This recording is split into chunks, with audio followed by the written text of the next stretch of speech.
It is me, Mr. Hamilton. No, that's not good.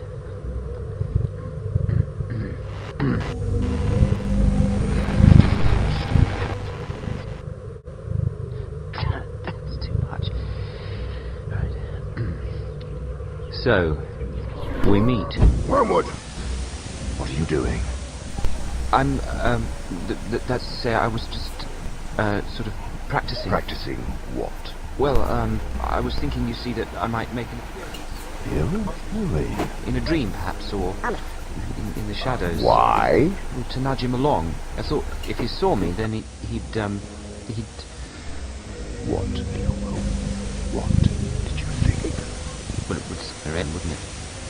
You are so predictable. It's all show and flash with you, when in fact it's much better to keep the patient ignorant of your existence. Why, if I may ask? Well, for one thing, that question, at least for the present phase of the struggle, has been answered for us by the Hand. Our policy, for the moment, is to conceal ourselves. But it hasn't always been so. No, we are really faced with a cruel dilemma, you see.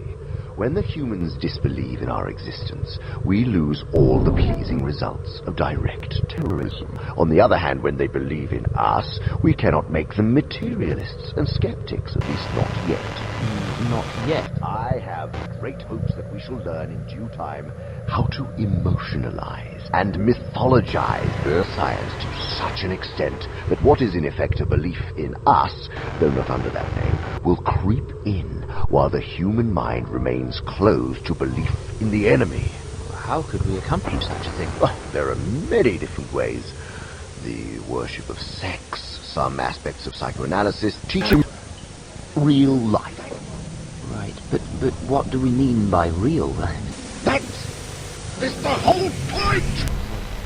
You mustn't let him ask that question! The fact that devils are predominantly comic or absurdly exaggerated figures in the modern imagination will help you. If any faint suspicion of your existence begins to arise in his mind, suggest to him a picture of something in red tights. And persuade him that since he cannot believe in that, is a more natural method of confusing them, he therefore cannot believe in you. And the value of all of this is what, sir? It's valuable in various ways. It diminishes pleasure while increasing desire. Desire for what? Novelty!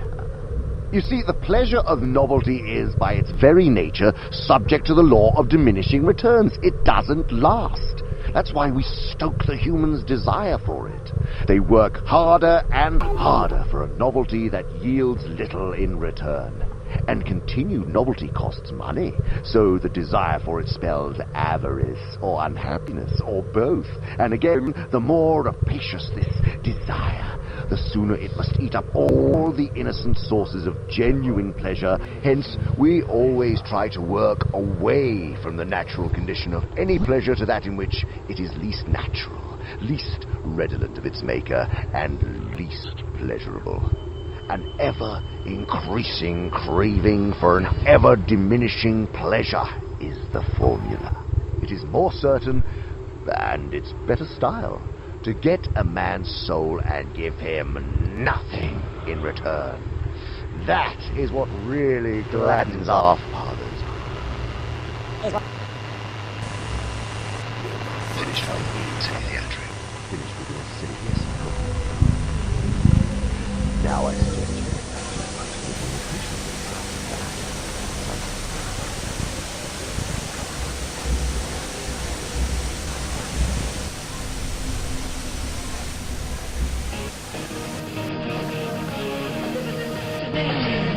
to the ballot on Tuesday.